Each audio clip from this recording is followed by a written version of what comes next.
এই 1 মিনিটের ক্লাসে তোমরা এখন ন্যান্ড গেট দিয়ে অর গেট বাস্তবায়ন শিখতে পারবে। কি বিশ্বাস হচ্ছে? ওকে, প্রমাণ হয়ে যাক। আমরা ন্যান্ড গেট দিয়ে অর গেট বাস্তবায়ন করার সময় অরের আউটপুটটা লিখবো। অরের আউটপুট হচ্ছে a প্লাস বি। তো ন্যান্ড গেট দিয়ে বাস্তবায়ন করতে বলছে বিধায় ন্যান্ড হচ্ছে গুণ পারে, কিন্তু এখানে যোগ আছে, একটু কৌশল করে নেবো। সেটি হচ্ছে এই যোগটাকে আমরা গুণে আনবো, দুইটা হোল নট দিব, হোল নট ভাঙলে চিহ্নের পরিবর্তন হবে, অর্থাৎ A not into B not, আর উপরেরটা সম্পূর্ণ রয়ে গেলো, কারণ দুইটা ভাঙা যায় না, একটা ভাঙতে হয়। এবার এটা ন্যান্ড গেট দিয়ে দেখে দেখে অঙ্কন করবো। প্রথমে এ নট ন্যান্ড গেট দিয়ে তৈরি করবো, এখানে এ দিলে এখানে এ নট পেয়ে যাবো, বি নট এই ন্যান্ড গেট দিয়ে আমরা বি নট বের করবো, পেয়ে গেলাম বি নট। আবার এখানে একটা ন্যান্ড গেট অ্যাপ্লাই করবো, হয়ে গেল, অর্থাৎ A not into B not whole not. এটা এতটুকু যথেষ্ট, তুমি চাইলে প্রমাণ করে দিতে পারো। এটা ভাঙলে কি হয়?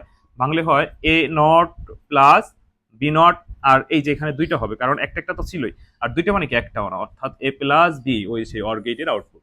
আশা করি বুঝতে পারছো। তো ন্যান্ড গেট দর গেট বাস্তবে 1 মিনিটে শেখাতে পারছি কিনা তোমরা কমেন্টে জানাবে। আর ঘরে বসে তুমি যদি চাও ঘরে বসে কিন্তু আমার কাছে আইসিটি অনলাইনে প্র্যাকটিস করতে পারো। বিস্তারিত জানতে পারি নতুন হোয়াটসঅ্যাপ নাম্বার এসএমএস দিয়ে। ভালো থেকো, পরবর্তী কোনো ক্লাসে তোমাদের সাথে আবার কথা হবে। আল্লাহ হাফেজ।